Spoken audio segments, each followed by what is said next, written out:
So what actually happens as we age is that the soft tissue in our face, it starts coming downwards, descending downwards due to the continued pull of gravity.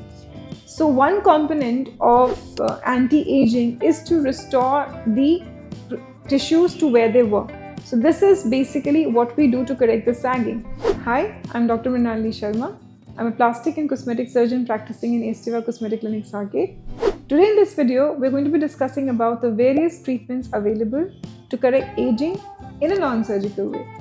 So when we talk of aging, the first thing we're looking at is the signs of aging which come on the face. And if I were to talk scientifically, then aging is a component of development of wrinkles, development of fine lines, sagging skin, and the third component is one of loss of volume.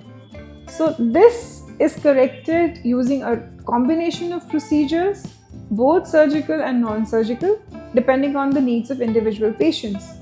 Now, in today's video, we're going to be focusing on non-surgical techniques. The first component of aging, as I said, is the development of wrinkles and fine lines, and this can be treated by using a combination of anti-aging injections, commonly known as Botox, which basically relaxes the facial musculature and helps us in reducing or completely eliminating fine lines depending on the age of the patient. So I'm talking about the crow's feet, which develop at the corners of the eyes, the forehead frown lines, the 11 lines or the glabellar lines, which are all essentially because of the muscles which act when we animate. So when we smile or when we laugh, all these muscles repeatedly act and lead to the development of these lines. So basically what these aging injections are doing is that they're relaxing the muscles, thereby eliminating the fine lines. Now let's come to the second component, that is sagging. So what actually happens as we age is that the soft tissue in our face, it starts coming downwards, descending downwards due to the continued pull of gravity. So one component of anti-aging is to restore the tissues to where they were. So this is basically what we do to correct the sagging. So in this again, we have the surgical techniques and the non-surgical techniques. Among the non-surgical techniques, we have the use of devices, say Morpheus 8, which is being used extensively in our clinic.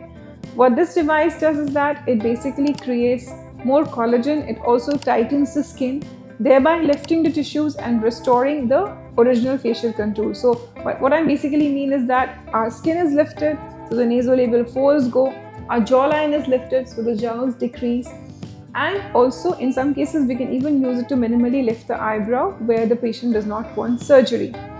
Another modality of treatment which is available is the HIFU and also the Forma. So basically these are all energy-based devices which essentially make the skin tighter by delivering either ultrasound, as in the case of a HIFU, or radio frequency energy, as in the case of Forma. So basically these are going to tighten the skin and thereby they're going to lift the tissues up. The third component, as I said, is again a loss of volume. So when we talk of loss of volume, we need something to replenish the volume, and here comes the role of fillers or in some cases fat grafting. So fillers, basically if you go for purely non-surgical techniques, we have to talk of fillers, where again we're going to be using different kinds of fillers for different areas of the face. So we'll be using a different filler for the cheek, we'll be using a thicker filler here, we'll be using a filler for the jawline, we'll be using a filler for the nasolabial folds, the under eye hollowness. All this is basically to restore volume and take care of that component of aging. Another technique, as I said, is the fat grafting, which is kind of a gray zone between your surgical and non-surgical techniques. It is minimally invasive.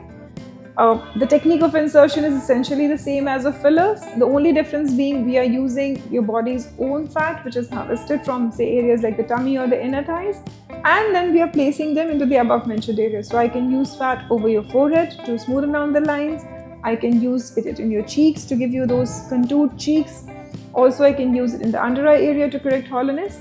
So this is a minimally invasive type of procedure where we are using something which is more natural, something which is longer lasting as compared to fillers.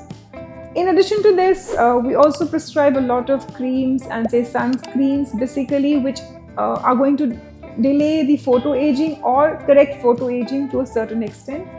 Also, we recommend the use of retinols and say vitamin C serums, which all help in replenishing the essential nutrients and also promote the formation of collagen and skin turnover. In short, a lot of anti-aging modalities are available which are purely non-surgical. However, I would like to emphasize that this is suitable only for a select age group. So if somebody is in the age group of say late 30s or maybe early 40s, most of these non-surgical modalities are the ones which were put to use. However, if a patient is of an older age, say in their 50s or 60s, then I would say that definitely you would need a surgical procedure to combat the changes brought about by aging. I hope you found this video useful. If you have any further queries regarding anti-aging procedures, please drop them in the comment section below and we'll get back to you. Also, please subscribe to our channel for more such videos.